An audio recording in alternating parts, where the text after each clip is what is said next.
Nag-Thanksgiving Mass o gikanta ang I Love Davao del Sur sulod sa Davao del Sur Coliseum kaganinang buntag. Lunes, May 19, 2025. I love Davao del Sur. Kinihuman sa dakong kadaugan sa managtiayong Kagas. Sa pagkagobernador, daog si Yvonne Ronya Cagas, batok kang Ay Cagas ug June Lustre. Miabot sa 256,486 ang boto kang Yvonne Cagas, samtang 85,463 lamang kang attorney Ay ug 4,903 votes kang June Lustre. Sa atong pagiginabi kang Gov-elect Yvonne, grabe ang iyang kalipay sa suporta nga gihatag sa katawhan atol sa eleksyon. Of course, I'm truly humbled, no? It's because kay ang mga katawhan nisalig gihapon sa programa ni late Governor Dodo Cagas, and of course, through me gipadaog gyapon ko sa mga katawhan, and of course ang akong bana pod gipadaog pod nila.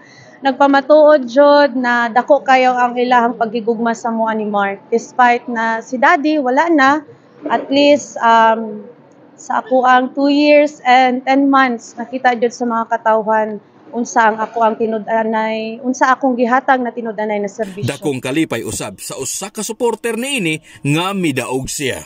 Nalipay, dakong kalipay. Daog usab si Mark Cagas, ang iyang bana isip pagka-Vice Governor. Nakaangkon si Vice Gov Mark Douglas IV Chan Cagas og 259,364 votes, samtang anaara sa 71,323 ang naangkon ni Cowboy Kadungog. Dugang ni Gov Yvonne Cagas nga dungagan pa niya ang Davao del Sur Provincial Hospital kon DSPH og dakong budget aron mapalapdan pa ang serbisyo ngadto sa mga katawhan. The flagship program na iHelp, iShare+++, amo gyapon ng palapdan, and of course, mag-focus mi karon sa ato ang Davao del Sur Provincial Hospital kay kanunay jud ni ginadaog-daog. Mas dali mag-run sa Facebook kaysa magpasalamat, pero maura ning hospital diri sa Davao del Sur na ginaduulan. Kabalo ka kaning hospital nato, kaning Davao del Sur Provincial Hospital. Maura ning hospital na puro pobre ang moadto. Wala joy dato diha. Mo nang me and my husband, amo adyo ning hatagan og dako kaayong budget para mangguni sa katawhan. Unya kanunay ginadaog-daog ambot ngano.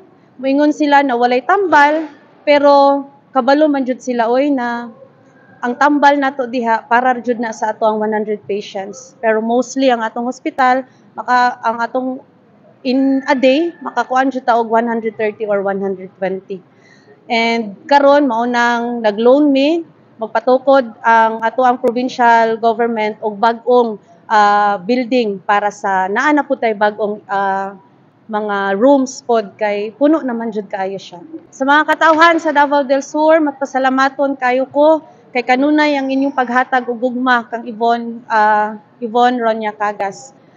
Since katong nidagan pa ko as governor way back 2022, wala pa ko'y mahatag ato na plataforma, pero karon nahimo gihapon tang madaugon. Giubanan gihapon ko ninyo sa tanang battles nako karon na nahitabo diri sa kuha. Dagan kayong salamat sa mga katawhan na kanunay paghatag og dakong suporta og pagkikugma. Ilabi na kang late Governor Dodo Cagas. Gikan diri sa probinsya sa Davao del Sur, ako si Richard Ponpon para sa Love Radio News.